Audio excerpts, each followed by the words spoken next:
जंटी में स्वागत आपका। मैं हूं योगेंद्र। आप देख रहे हैं बड़ी खबर, और बड़ी खबर में हम बात करेंगे राजस्थान में अपराधियों की धरपकड़। कानून व्यवस्था को लेकर के कई बार सरकार प्रतिपक्ष के निशाने पे रही है, सदन के बाहर हो चाहे सदन के अंदर हो, और ये एक बदनुमा दाग कई बार देखने को मिलता है। कभी मुठभेड़, कभी आपस में गैंगस्टर, कभी किसी के गले को सूना करके चले गए, कभी किसी पे फायरिंग हो गई, कभी हफ्ता वसूली, इस तरह की चीजों को लेकर के। लेकिन अब बड़ी संख्या में एक अभियान के जरिए हार्डकोर अपराधी हो चाहे वांटेड हो, सबको थाने में भरा जा रहा है। जिसकी जैसी स्थिति होती है उन्हें जेल में डाला जा रहा है। हालांकि जेलों की कैपेसिटी पहले जो है वही ओवरलोड है, नई जेल बनी नहीं है, लेकिन उन्हीं में आपको ले जाना है। खैर, चुनावी साल है, इसके अपने मायने भी हैं। एक मैसेज देने की भी बात है ताकि प्रतिपक्ष को कानून व्यवस्था पे कोई मुद्दा ना मिले।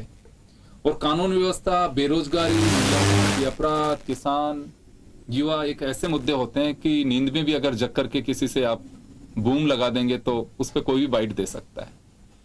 खैर, चलिए हम चर्चा शुरू करेंगे। मजमून आपको हम स्लाइड के जरिए दिखाते रहेंगे। हमारे साथ योगेंद्र जोशी साहब राजस्थान पुलिस सेवा के पूर्व अधिकारी हैं। हमारे साथ राजेंद्र सिंह जी भाजपा से हैं, और कांग्रेस से प्रतीक सिंह जी हैं। सभी का स्वागत है। मैं जोशी साहब आपके पास आना चाहूंगा। यूं तो मैं देखूं तो मुझे कोई आश्चर्य नहीं है, ये प्रक्रिया का हिस्सा है पुलिस की का कि हार्डकोर अपराधी हो, वांटेड हो, वार त्योहार, इन पे उन लोगों की लोकेशन पता होनी चाहिए। बीट प्रभारी को पता होना चाहिए कि जनाब हैं कहाँ, कहीं कहीं सक्रिय तो नहीं है। और वो थाने में आकर के, और जो मुझे भी कुछ दिन तक क्राइम देखने का अवसर मिला, उसमें थाने में शाम को एक तरह से हाजिरी लगती थी उनकी, और बाकायदा उनके फोटो होते थे कि ये जनाब ये हैं, अगर आपको कहीं दिखें तो आप इनसे सावधान रहिए। लेकिन अभी थानों में एक अभियान की तरह चलाया जा रहा है। तो दो बातें हैं, या तो कोविड के कारण जो 0 हो गई थी FIR, उसका एक हिस्सा तो नहीं है। कितने टाइम से पुलिस दूसरे कामों में लगी हुई थी, अब बिल्कुल कोविड से फ्री हुए हैं तो अब अपने मूल काम में लग गई। क्या लगता है आपको? योगेंद्र जी, मैं ये बताना चाहूँगा कि इस साल के अलावा जो पिछले जो 4 साल निकले हैं, उसमें जितने अपराध हुए, जितनी गोलियां चली, तो अब नेचुरली ये साल जो है चुनाव का साल है। और इस चुनाव साल के अंदर अगर राजनेता अभी भी नहीं चेते तो यही इस प्रकार की बदमाशी और गुंडागिर्दी तो पुलिस को है, राजनेताओं को क्यों? नहीं, ये क्या है, इच्छा शक्ति पे है। ये राजनेता पहले थे और यही राजनेता अब हैं, और अब ये DG के कहने से कार्रवाई हो रही है। मैं आपको ये बताऊं कि ये कार्रवाइयां जो होती हैं ये नॉर्मल कार्रवाई है। जब हम पुलिस में थे तो ये SP लेवल की कार्रवाइयां हैं। HS को बुलाना, हिस्ट्री शीटर को बुलाना, गुंडाइट की कार्रवाई करना, राजपासा की, ये जो सारी कार्रवाइयां हैं ये नॉर्मल SP का काम है। लेकिन क्या हुआ, पिछले 4-5 सालों में जिलों में कोई कार्रवाई नहीं हुई, किसी बदमाश के खिलाफ कोई कार्रवाई नहीं हुई। तो जब नए DG आए हैं तो इन नए DG ने, या ये समझ लीजिए कि अब चुनाव साल आ गया इसलिए हमारे चीफ मिनिस्टर ने इनको फ्री हैंड दे दिया कि अब आप कैसे भी हो लॉ एंड ऑर्डर को मेंटेन करिए।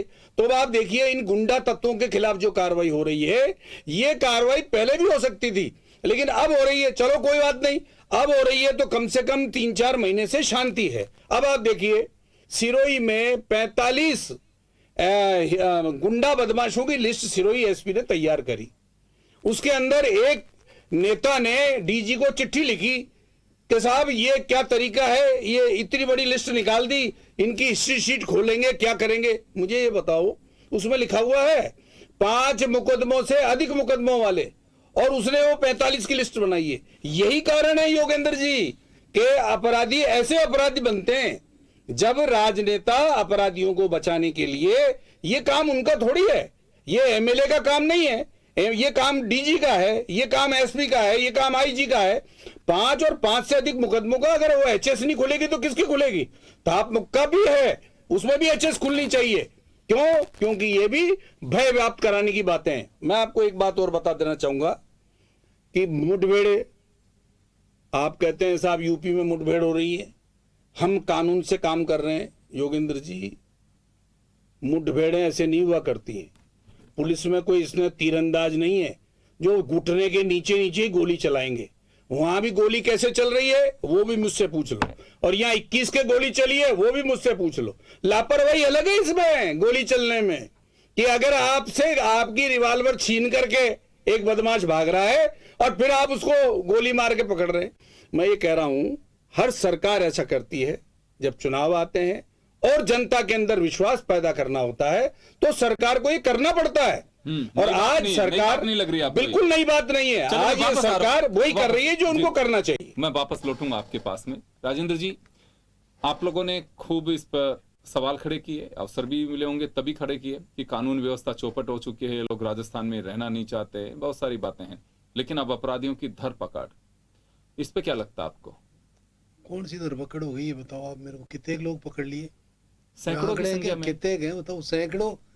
आप ये देखो, 1,06,000 तो स्थायी वारंटी है आज की तारीख में, जो एनसीआरबी के आंकड़े हैं उसमें, और करीब 11,000 के करीब 299 सीआरपीसी के अंदर है, और करीब 2,500 प्रोक्लेम्ड ऑफेंडर हैं।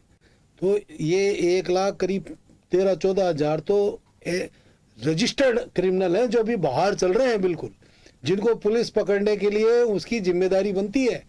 अब ये 300 आदमी पकड़ के मुकुट लगाना चाह रहे हैं साहब, हमने 1,15,000 में से 300 आदमियों को पकड़ लिया, हमारे को मुकुट से सुसज्जित करो साहब। ये हो गया है बस। केवल और केवल 4.5 साल की अक्रमण्यता, 4.5 साल की असफलताओं को छिपाने के लिए कोई ना कोई अभियान चलाया जा रहा है, कोई ना कोई ऐसा रास्ता बनाया जा रहा है कि साहब हम बहुत काम कर। अरे भाई, आप काम कर रहे हो, ये 300 क्रिमिनल पकड़े हैं, 4.5 साल क्यों सोते रहे?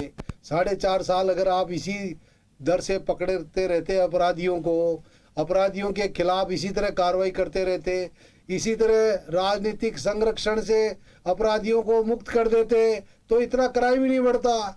अब जैसा अभी बताया भाई साहब हमारे योगेंद्र जोशी जी ने कि साहब एक एमएलए साहब है संयम लोढ़ा जी, मालूम है कौन है वो? मुख्यमंत्री जी के सलाहकार है वो। और सलाहकार क्या चिट्ठी लिख रहे हैं कि साहब ये जो आदमी है इनकी इतने हैं, इनकी हिस्ट्री शीट मत खोलो साहब। अब बताओ, वो जो 5 से ज़्यादा जिन लोगों के क्राइम है उनके एसपी रिकमेंड कर रहा है, वो राजस्थान पुलिस रूल्स में उसमें प्रोविजंस है, उसके तहत वो हिस्ट्री शीट खोलना चाह रहा है, तो वहाँ के एमएलए साहब जो सलाहकार है मुख्यमंत्री जी के, वो उसमें बाधा कर रहे हैं।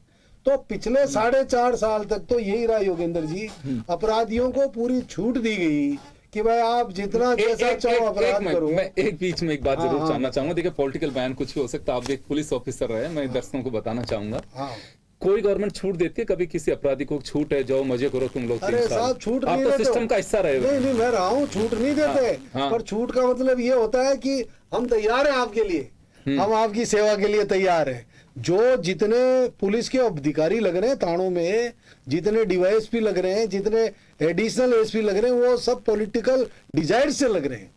और जो डिजायर से लग रहे हैं वो बेचारे पूरी तरह से एमएलए साहब पे पूरी तरह से निर्भर है।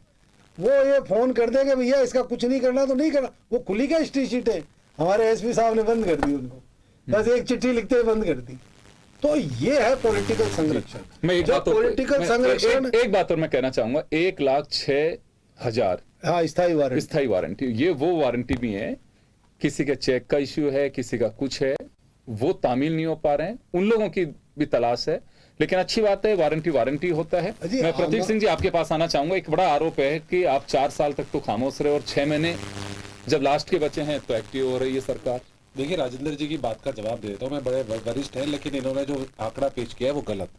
जो एनसीआरबी के डेटा की ये बोल रहे हैं वो 2020 का डेटा है, वो 2021 के अंदर उसकी रिपोर्ट आई थी। 2021 की जो रिपोर्ट है वो 2022 में आएगी, जो आएगी वो नहीं आई है अभी तक, ठीक है। उसके बाद में अब आपको बताता हूँ, जिस तरीके से आपने बताया कि 1 लाख वारंटी जो है वो 1 लाख वारंटी अलग अलग तरीके से है। ये लो ऐसा आप आंकड़े देखो ना, ये रहे, हाँ ये बिल्कुल, देखो आप दिखाइए दिखाइए। ये 2022 तक, हाँ 2022 की रिपोर्ट तो आई नहीं है, अभी 2023 में आएगी वो तो। पता नहीं आप कहाँ चले गए। आप ये राजस्थान पुलिस की साइड से अभी लिया आपने मुझे एनसीआरबी की बात मैं बताई। बता रहा हूँ, देखिए, राजस्थान अब पुलिस की फिर आप अपनी वो एक ही बात है। नहीं एक बात नहीं है, ये एक बात नहीं है, आंकड़े नहीं एक बात नहीं है। NCRB एनसीआरबी के आंकड़े 2022 के नहीं आए हैं अभी कोई तक। बात नहीं, आप पुलिस के आंकड़े, राजस्थान पुलिस के आंकड़े। देखिए अभी आपने एनसीआरबी की बात बोली थी, state police, state police, state police. तो आप झूठे का है, नहीं पहले झूठे का आप है। अपने आप को करेक्ट अरे आप झूठे का है, आप अपने आप को correct आंकड़े कीजिए। आंकड़े मैं आप अभी लोग आपको कोई correct बात नहीं, कीजिए, आपने आपने नहीं लिया एनसीआरबी का बोला है। एनसीआरबी का नहीं है। स्टेट पुलिस के तो है कि? एनसीआरबी का जो आपने नाम लिया था वो एनसीआरबी का नहीं है। चलो। दूसरी बात मैं आपको बता देता हूँ। अच्छा, एक बात, ये आंकड़े तो सही है, बीच में नहीं बोला, ये आंकड़े आपकी बात सही तो है। सुनिए। एक बात, आप इतने एक बात, वरिष्ठ है, कम से कम सुनने का तो मादा रखिए। दूसरी बात जो मैं कह रहा हूँ कि अगर आप ये बोल रहे 300 हिस्ट्री चीटर को पकड़ा या किसको पकड़ा, 12 अप्रैल को डीजी महोदय ने एक प्रेस कॉन्फ्रेंस की थी। अगर आप उसको ध्यान से सुनते तो आपको पता लग जाता। वो प्रेस कॉन्फ्रेंस की कटिंग मेरे पास में है, मैं आपको बता देता हूं उन्होंने प्रेस कॉन्फ्रेंस में क्या क्या कहा है। उस दिन जब 12 तारीख को उन्होंने प्रेस कॉन्फ्रेंस की थी तो उन्होंने बोला था 20,542 बदमाशों को गिरफ्तार किया गया है। उसके बाद से लेकर के अभी तक और 10,000 लोगों को गिरफ्तार किया गया है। आज भी एक सघन अभियान चलाया गया जिसमें 1,500 लोगों को गिरफ्तार किया गया है। तो आप 300 का आंकड़ा कहां से लेके आ रहे हैं, मुझे तो नहीं पता। अच्छा। दूसरी बात सुनिए, आप सुनिए, आप जो आप संयम लोढ़ा जी की बात करें, वो चिट्ठी आपके पास है क्या? क्या उन्होंने ये बोला है क्या? जो ये जोशी जी अभी बोल रहे थे, उन्होंने ये पूछा था कि आप इनके खिलाफ क्या कार्रवाई करेंगे। वो कार्रवाई अगर जनप्रतिनिधि है तो पूछ सकते हैं। उन्होंने अपनी चिट्ठी में, आप मुझे चिट्ठी दिखा दीजिए अगर उन्होंने ये बोला हो कि आप इनके खिलाफ हिस्ट्री नहीं खोलेंगे, आप जो बोलेंगे वो मैं कर लूंगा। उन्होंने बिल्कुल ऐसा नहीं कहा है। तो आप ये गलत बयानी मत कीजिए। आप कैमरे के सामने आकर के गलत बयानी कर रहे हैं कि हमारी संयम लोढ़ा जी ने उनको हिस्ट्री शीट खोलने से रोका है। राजस्थान पुलिस के पास में बिल्कुल फ्री हैंड है अपराधियों के खिलाफ काम करने का। और जब डीजी महोदय ने 12 अप्रैल को प्रेस कॉन्फ्रेंस की थी तो उन्होंने ये भी बताया कि पिछले 1 महीने में लगभग 10% अपराध कम हुए हैं। तो आप राजस्थान पुलिस की वाहवाही कीजिए ना। आप उसके अंदर भी आप गलत आंकड़े पेश करके कि 300 लोगों को पकड़ा है। आप 12 तारीख की उनकी प्रेस कॉन्फ्रेंस सुनिए, आपको पता लग जाएगा सारी चीजें क्या है। बोलूं मैं अगर आपको? बिल्कुल आप बताइए। अब इनका जवाब देता हूँ साहब। जी, ये बिल्कुल बताओ, दीजिए। 30,000 लोगों को इन्होंने पकड़ लिया, ये कह रहे हैं। मैंने नहीं कहा, अरे ये आपके डीजी ने कहा है। फिर बिल्कुल वो डीजी तो हमारे सबके हैं, आपके हाँ, भी है ना। तो हम तो बोली मान ही रहे हैं, हम तो मान ही रहे हैं। अब जवाब तो सुनोगे हमारा। बिल्कुल सुनिए, आपने साहब बोलिए। 30,000 आदमियों को पकड़ लिया, क्रिमिनल्स को पकड़ लिया 30,000। जेलों की कैपेसिटी कितनी है आपको पता है क्या? पूरे राजस्थान की कितनी कैपेसिटी है? आप बताइए फिर आपका जवाब। 38,000 कैपेसिटी है। और ऑलरेडी दिसंबर 2022 तक कुल 42,000 तो ऑलरेडी बंद है। और आप 30,000 और कहां डालोगे उनको, ये बताओ। आप तो उनको कहा छत्तीसगढ़ भेज दिया क्या आपने, अपने कांग्रेस शासित राज्य में? बताऊंगा नहीं तो बताओ आप 30,000 को कहां भेज दिया आपने? वो तो पहले ही इसीलिए बोल रहा हूं इसीलिए मैं, करो। आपने वो आधी अधूरी वो प्रेस कॉन्फ्रेंस देखी। जब आप प्रेस कॉन्फ्रेंस देखते अब तो आप हर बीच में बोल रहे हो, आप बीच में बोल रहे हो, आप बीच में बोल रहे हो। आप हमको जवाब तो दे दो, अजी जवाब तो दो। पेश करना होता है जवाब और कोर्ट डिसाइड करती है कि वो जेल में जाएगा कि वो बेल पे जाएगा। अरे तो आप बयान तो सही दीजिए। आप छत्तीसगढ़ को लेकर के आ रहे, यूपी को तो देख लीजिए। आप देखिए दिल्ली में क्या चल रहा है धरने पे, आप सुन भी रहे हो, के खिलाफ आपने सुनने की क्षमता ही नहीं है, बैठे हुए एक बार सुनने की क्षमता ही नहीं है। एक बार सुनो, एक बार आप सुनोगे तो सही, हम तो हमारे आंकड़े दे रहे हैं ना आपको। आप सुनो तो सही कि जब आपकी जेलों के अंदर ऑलरेडी 38,000 की कैपेसिटी है और 30,000 आप और कह रहे हो जमानत ले ली, फिर वो कौन सा आपने तीर मार दिया? फिर वही बात, तो जमानत हम नहीं देते ना, पुलिस देती है। तो किसको पकड़ लिया आपने? जमानत न्यायपालिका देती है, जमानत पुलिस नहीं देती है। तो फिर आपने ऐसे क्या मुलजिमों को पकड़ लिया? न्यायपालिका के सामने कौन सा तीर मार दिया? एक सेकंड, गलत बयानी कर रहे हैं, गलत बयानी है। सुने कुछ केसेस ऐसे भी होते हैं कि आपका अगर वारंट भी है, वेलेबल ऑफेंस है, तो वो थाने भी उसकी जमानत होती है। ऐसा नहीं है। 1,06,000 की जो बता रहे हैं स्थायी वारंटी है, वर्षों से जो चले आ रहे हैं, वर्षों से, अब की नहीं है ये, वर्षों से चला रहे हैं। उनमें बहुत सारे केसेज ऐसे हैं कि जो सपोज अगर आपको पाबंद किया इलेक्शन के दरमियान, आप नहीं आए, थानेदार साहब की थोड़ी सी नजर टेढ़ी हुई तो उनको वारंट जारी कर दिया कि साहब इसको लेकर के आओ। बैठे कि ठीक है साहब, आमद हुई इसकी, एक वारंट खत्म। ये बहुत सारे केसेस ऐसे हैं। नहीं, वारंटी को तो अदालत में पेश करना पड़ेगा। वारंटी को तो थानेदार जी खुद नहीं ले सकते जमानत उनकी। पाबंद किए हुए, जो पाबंद के एसडीएम के यहाँ लेकर के जाओगे आप, वो अदालत में नहीं है। हाँ, लेकिन चले वो भी एक न्यायिक मजिस्ट्रेट की तरह से ही है, वो तो उनको जाना पड़ेगा, उनको जा सकते हैं। तो वो उस नेचर के भी वारंटी हैं। मैं जोशी साहब के पास में जाना चाहूंगा। जोशी साहब, मैं तो आपसे समझना चाहूंगा कि खैर चले, लेकिन इस अभियान के नफा नुकसान की अगर हम बात करें राजनीतिक तराजू में, तो खैर पॉलिटिकल पार्टीज के हमारे जो बैठे हुए 2 पैनलिस्ट वो करेंगे, लेकिन मैं तो जनहित की बात करूंगा इस पे। क्या लगता है आपको? आपने कहा कि पांव के नीचे गोली ठोक दी, या मुठभेड़ हुई, या फिर फायरिंग का जवाब फायरिंग से किया, कुछ भी किया हो, पब्लिक में क्या मैसेज आता है इसका? लोगों में ये होगा कि अपराधियों में डर और आम जन में जो विश्वास है, वो जो स्लोगन है वो पैदा हो पाएगा। स्लोगन ही नहीं, मैंने भी पुलिस में नौकरी की है। जिस दिन आप इलाके के अपराधियों में से 10-20 को भी अगर थाने में उठा के ले आते हैं जी, तो पब्लिक के अंदर मैसेज आता है, क्योंकि उसको उठा के लाते हैं तो घरों में से तो लेके आते हैं। सुबह 4 बजे पुलिस गई, और मैं आपसे ये कह रहा हूं ना कि ये काम तो पहले रूटीन वर्क था, जो अब डीजी के आदेश से कर रहे हैं। ये काम एसपी के, आईजी का लेवल का भी नहीं था। लेकिन अब चलो, हमारे डीजी नए आए हैं, इन्होंने इस काम को कराने का प्रयास किया है। तो ये बिल्कुल सत्य है कि अगर 500 आदमी भी उठा के लाते हैं तो उन मोहल्लों में, उन मकानों में लोगों को, आस पड़ोस वालों को, लोगों को पता चलता है कि पुलिस आई और इस बदमाश को उठा ले गई।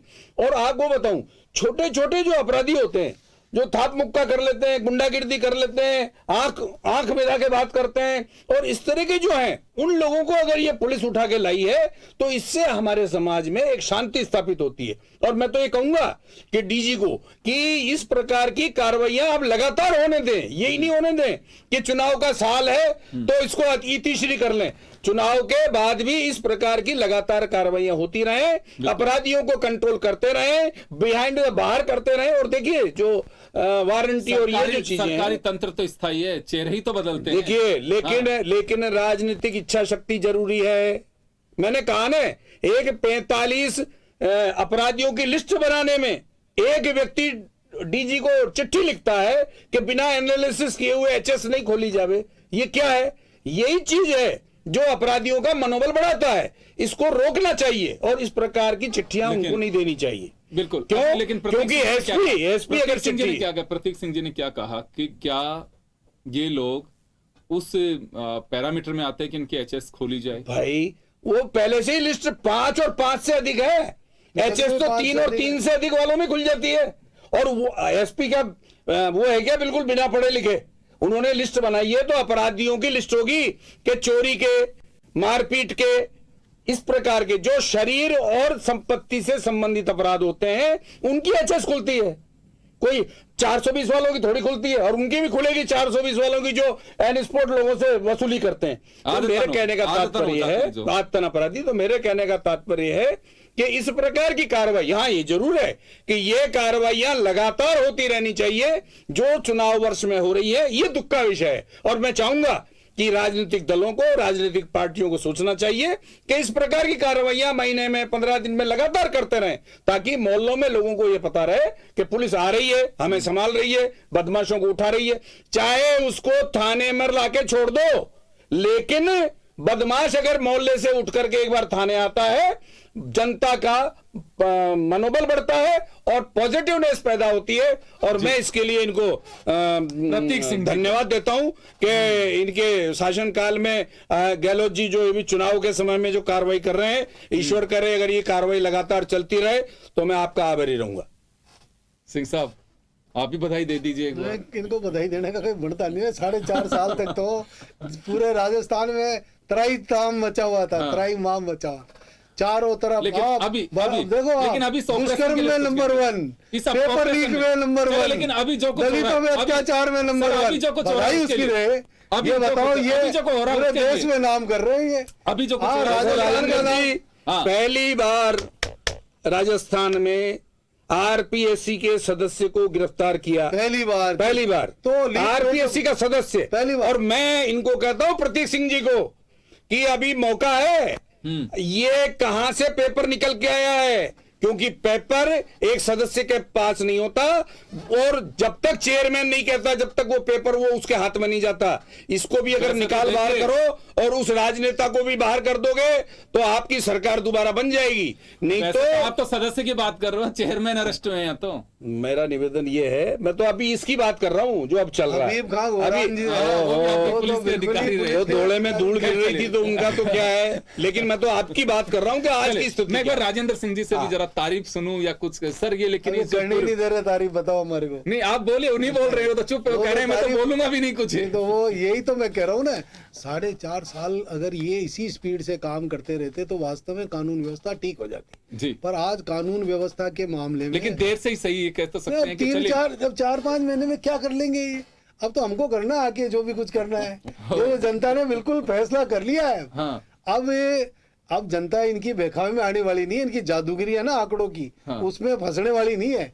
जनता को पता है कि देखो कितनी झूठ बोल रहे हैं। 38,000 की तो पूरी 19,000 तो आपके जो ये जेलें वाली है, कौन सी आपके कुल क्षमता जेलों की 22,000 है, दूसरे अंडर ट्रायल है करीब 19,000, ओपन जेल में 22,000 रह सकते हैं, 21,000 सब जेल में है। तो ये कहाँ से पता नहीं 30,000 पकड़ के जेलों में भेज दिए इन्होंने। अब ये आंकड़ों की जादूगिरी कर रहे हैं, रोज कह रहे पता नहीं हमने कितनों को पकड़ लिया, अखबारों में डीजी स्टेटमेंट दे रहे। समय कम है, मैं 30 एक बताओ कहाँ पकड़ लिए, कहाँ डाल दिए उनको, आखिर जेलों में नहीं डाले तो फिर क्या पाएगा। चलिए समय राजेंद्र जी का जवाब देता हूँ कि कौन सी सरकार क्या काम कर रही है, ये तो आप जंतर मंतर जाइए दिल्ली, जब पता लगेगा कि आपके ब्रजभूषण के खिलाफ में सुप्रीम कोर्ट ने नोटिस जारी किया है दिल्ली पुलिस को कि आप केस दर्ज कीजिए। आप क्या बात कर रहे हैं, वहां पे जिन्होंने अपने देश का मान बढ़ाया है, उन बेटियों ने, वो बोल रहे हैं हमारे खिलाफ यौन शोषण हुआ है। क्या आपकी बीजेपी तो एक ही है ना। और राजस्थान की आप बात करेंगे, नहीं आप ये राजस्थान के देश से अलग है क्या? राजस्थान देश से अलग है क्या? अभी तो आपके कार्रवाई, अभी तो दूसरी बात आंकड़ों की जादूगरी आप दिखाते, हम नहीं दिखाते। मैंने फिर बताया कि इतने आप जब डीजी की पुलिस की देखते अगर प्रेस कॉन्फ्रेंस तो आपको पता लगता कि किसके खिलाफ कार्रवाई हुई है, किनको न्यायालय में पेश किया है, किनको न्यायालय ने बेल दी है, किनको न्यायालय ने बेल नहीं दी है, कितने व्यक्ति जेल के अंदर है, वो आपको पता लग जाता। अभी तो आप 300 की बात कर रहे थे, मैंने तो आपको बता दिया। अगर झूठ बोल रहे हैं डीजी पुलिस तो आप कोर्ट में जाइए कि आप झूठ क्यों बोल रहे हैं, क्यों नहीं बोल रहे हैं आप। आपका कहने का मतलब ये डीजी पुलिस झूठ बोल रहे हैं, आपके कहने का मतलब यही है ना, डीजी पुलिस झूठ बोल रहे हैं। डीजी पुलिस ने आंकड़े पेश किए हैं, मैंने या कांग्रेस पार्टी ने नहीं किए हैं। और यही आंकड़े आप राजस्थान पुलिस का जो आंकड़ा दिखा रहे हैं वो दोबारा चेक कीजिए, 9-10% उसके अंदर अपराध कम हुए एक महीने के अंदर, वो आंकड़ा भी लेकर के आते हैं। आंकड़े की जादूगरी आप दिखाते हैं और 4 साल की बात करते हैं। तो जितने उपचुनाव हुए थे पता लग गया था बीजेपी को। मैं माफी चाहूंगा, चलिए मैं रोकना चाहूंगा। तो चलिए खैर, जो पुलिस की धरपकड़ है उसको लेकर के हमने चर्चा करने की कोशिश की है। पायलट जी और चुनावी साल है, अब पता लगेगा भी चुनाव में कितने राष्ट्रीय उपाध्यक्ष और क्या है। अपराध को बख्शा नहीं जाएगा, अपराधियों को नहीं बख्शा जाएगा, टॉलरेंसी जो है वो 0 की जाएगी। शायद सरकार का एक मकसद है, लेकिन अब क्या होगा, कुल मिलाकर के अपराधों पे लगाम लगनी चाहिए और जो दुस्साहस है अपराधियों का वो टूटना चाहिए। मुझे लगता है तभी जवानों का भी, आम जनता का भी सरकार के प्रति रेस्पेक्ट और एक मनोबल जो होता है एक आम आदमी का, वो तभी बढ़ पाएगा। बहुत बहुत शुक्रिया आप सभी का। बड़ी खबर में इतना ही, दीजिए इजाजत, नमस्कार।